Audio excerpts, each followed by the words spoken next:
first is camera.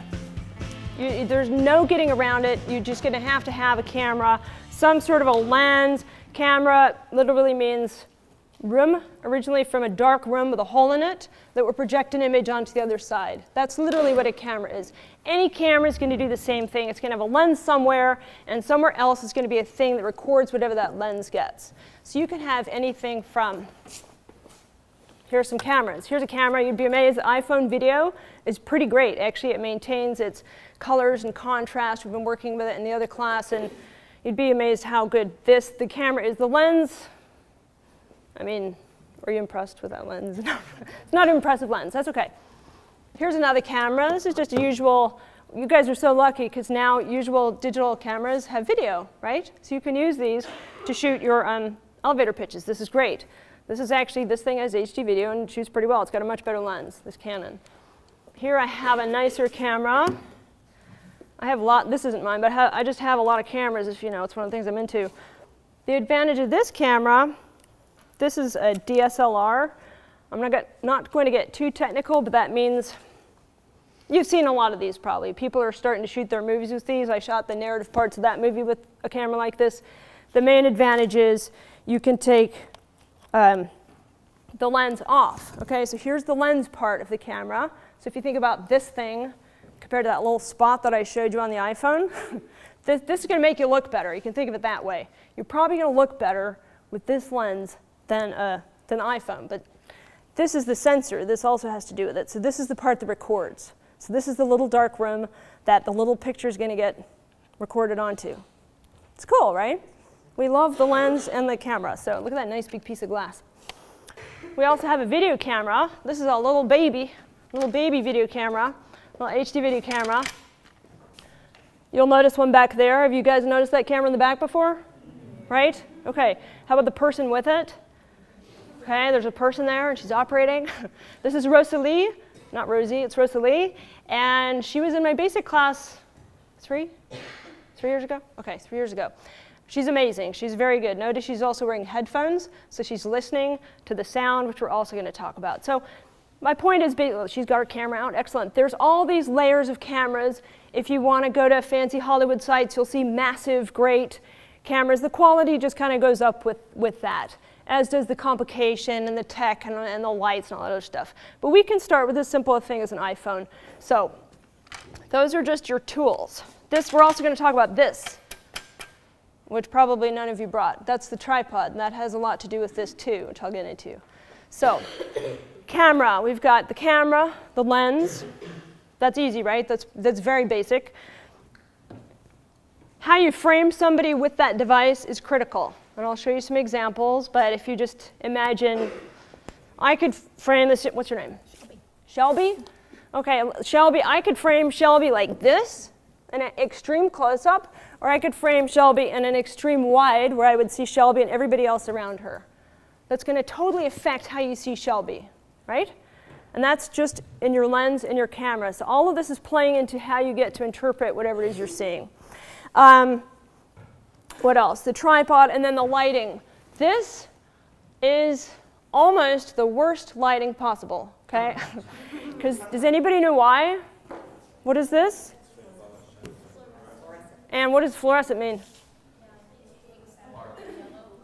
Yellow. Splotches on your face. What else? It's true. It's actually not bad directionally. It's toppy, it's a little flat, it's quite soft. That's okay, but the colors coming out of these bulbs is green, and it makes human flesh look about as bad as it can, right? So daylight is a different color, it's blue, and then tungsten, the nice light bulbs, which are soon to be outlawed, which are orange. Our skin looks good under those lights, but under this, it's pretty bad. So this is bad lighting. Even if the quality of it is nice, the color of it, I mean, look around. Your brain adjusts, but you're all kind of green, right? We're all kind of green in here. All right, so we're going to talk a little about lighting. We're going to talk about sound. Sound is critical, you guys, because what did we practice last week? How did you sound? I could be standing here like this and telling you guys all about cameras. You wouldn't hear a word, because I'm up here, I've been teaching long enough, I know how to project. Hopefully not too much. So we're going to talk about that, because if you can't understand whatever it is you're talking about on your elevator pitch, after all, it's a pitch, you could stand there the whole time with your mouth closed. We still need to hear you saying your pitch. So getting good sound is an issue. This room is bad. Why? I mean, it's bad for this sort of thing. It's boomy. And so when you hear boomy, echoey sound, it's hard to understand. We don't like that. Great. So we're going to try to figure out how to get good sound on our elevator pitches. Then there's this fancy film term that my colleagues use, I almost never use, but mise en scène. That means all that other stuff. The background, your wardrobe, the props you might have. If you're an artist, you might want to have your artwork behind you. So all the other stuff that's in that frame, if you want to, the mise en scène of my elevator pitch.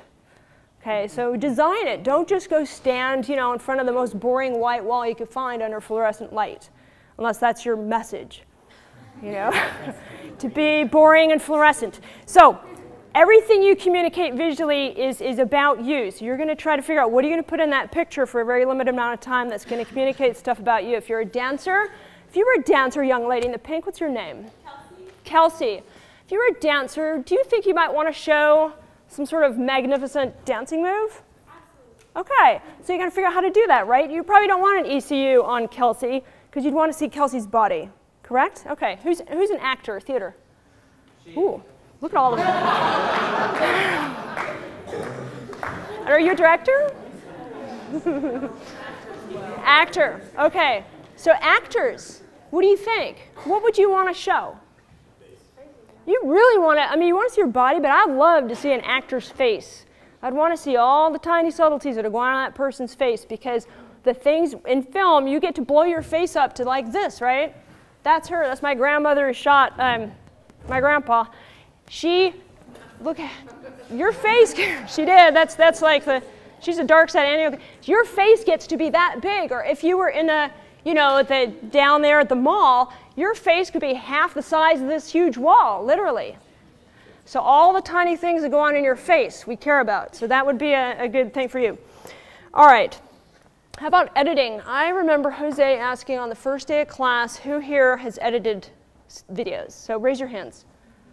Hi, not this sort of thing. Ooh, nice. I'd say 20%, 30%, especially this side. There's something going on this side of the room. I can tell because they're dressed in darker, more moody colors. This is like the lighthearted half of the class. And this is the, angst-ridden part of the class. That's great. We need the lighthearted and the angst-ridden. So great. So you guys, it looks like there's enough people in here who know how to edit, and it's not rocket science. You can figure it out. There's free programs. If you have a Mac, right? What's in there? Tell me. Anybody? iMovie. Who knows how to use iMovie? iMovie. It's easy, right? Yay! Final Cut Pro. Okay, good. That's enough editing programs.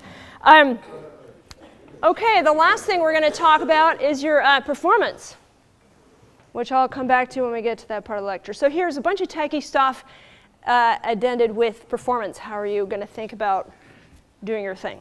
You're going to want to worry about where you hold that camera, how you hold that camera, and what lens and whatnot you use. If you go, let me see your camera. If you're like, hey, this is going to be great, wow, and you're just really cavalier and loose and awful and unconcentrated, you're going to get a cavalier, loose, and unconcentrated and probably very ugly video. So, is it starting? Here we go. I want to go about here. Okay, this is just a little thing on lens length. This is a long lens. I got to zoom in. This will help us keep the image clean and uncluttered.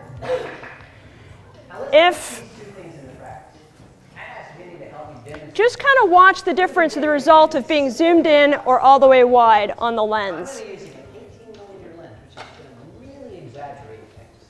All right, so that's wide. So look how close he is. That's not usually comfortable for the person who's being filmed, right?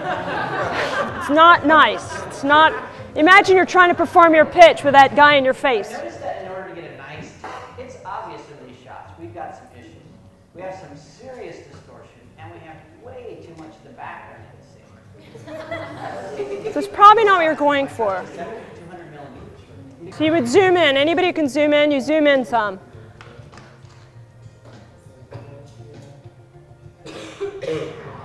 If you got one of the, if you have something besides an iPhone or a laptop, okay, you can zoom in and back up a little bit, and you're going to get a more flattering picture.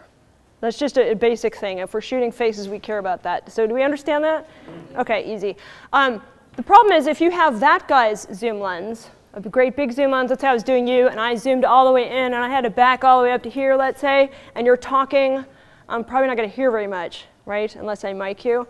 So I'm just going to show you a little bit of advanced what happens in the film world. So here's Rosalie. I'm nowhere near her mic, right? She's got a camera just like this. The mic is up here. You know, I'm miles away. So what she has done, and I don't know if you've noticed, who's noticed this every day? This stuff. You have? Good. What is it? Great. What, and we know what kind? Yeah. What? Lavalier. It's a lavalier mic, right? So this is a tiny mic. You don't in a narrative filmmaking you hide them, so it's not. And I'm probably destroying her sound right now because I keep smacking it. Sorry. And she's got the headphones on. So this is how she's getting good sound. So if you're going to get more advanced, you get fancier mics and you lav people, and then you're going to get very nice sound. So if you have a zoom lens, don't back up so far that you can't hear, because we do care about me and this girl bouncing in her chair. It's a very interesting sound she's making. Okay? All right, so I can hear it. All right, sound, we care a lot. You have to be intelligible and clear. All right, the mise en scène, I'm gonna leave that up to you, but whatever your shtick is, and it's a shtick, you know, are you going to be in bright pink? Is that your thing? Are you gonna be like pink on pink? That would be incredible, like a big ball of bubblegum. That's your thing. Maybe you're the angst-ridden writer person who's going to be dark and goth and some lips, you know, maybe that's what you're, you know, do it up, whatever it is, do up your thing. We want to see your thing. Don't just stand there and tell us, show us, okay? I want to talk a little bit, I'm going to skip, you all know how to edit. The people who, you guys listen up, we're getting on it, you're going to have to do something in a sec. Hopefully you remember the people near you who can edit, and if not, try to figure it out. By the way, if you can't figure something out, and we do this all the time in film, you literally go to Google and you type, how can I edit this on iMovie? And it will tell you. You really type in stupid questions like that and it will answer. I swear to God. It's not, don't feel weird for doing that. How do I do a fade in Final Cut? And you put that in Google, and all these people have made these videos how to do that. So don't be afraid to do that. So I expect you, in other words, to have figured this out by, in a week you have to have these things completed. All right? All right, so now I'd like to quickly get you guys shooting a little bit. With the lighting, in that video we saw a little bit about window light. Window light is gorgeous. You have soft, all the old photographs you ever look at, they just had a window. That was their light. They didn't have big lights. Photographers today use these things called chimeras, which are imitation windows. I highly recommend you go find yourself a good window and find how you look in it. So you need somebody to work with you who's going to look at you and be like, okay, let's see what if you go this way, let's see what if you go this way. All right, so find your light to work in. You've got framing, lighting, I haven't talked one more thing, support. Probably you're not using a tripod. Any camera, you have this built-in tripod. I've done a lot of camera operating, and I'm a master handhold operator. I mean, people would hire me just for my handheld because I do it like a dancer. Like, you're dancing with the camera. You're not like flapping that thing around like some awful appendage you forgot about, but you're literally, you know, moving with it. So you don't do this like you're going to fly. You use your chest. Okay, and this is a really great, yeah, exactly, just like that. Suddenly it's steady, right? Instead of, because these are kind of, so that's your tripod. If you don't have that, you know, don't use this apparently. You know, that's good too. You don't want your camera work to be distracting. So don't be like, oh, I don't have a tripod, so I can't possibly do good camera work. That's baloney. You are a human tripod, so be cognizant of where and how you're shooting. What I'd like you to do, you're going to have to work in groups of 3 today and hopefully for your projects, okay? Because you need to, especially those people over there, you're going to need a person to shoot. You're going to need a person that, you know, one of you is doing your elevator pitch, and I'd like the other person just to kind of be helping and assisting and directing, essentially. Okay, let's pretend we have good lighting. We don't. It's about as flat as it could be, and it's an awful background too, but that's all right, we'll pretend. Okay. Okay, I've made...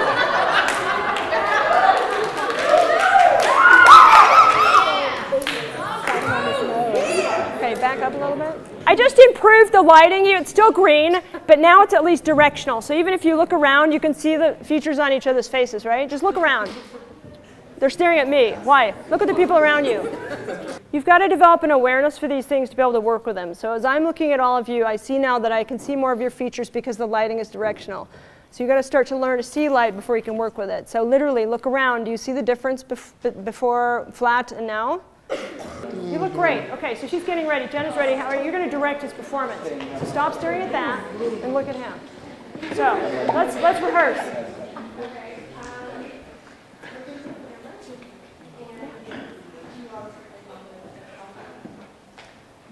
How do we feel about this posture? It's a little bit too comfortable.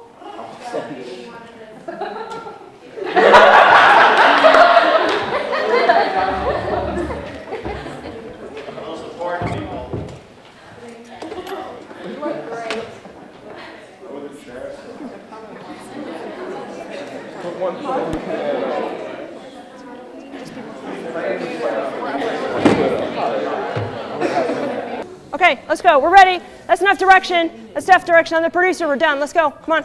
Sorry. Okay, you get one rehearsal. Let's just run it through. Just run through the first bit, and then we'll stop, and then we'll take it. Okay, not to make you nervous or anything. So go ahead.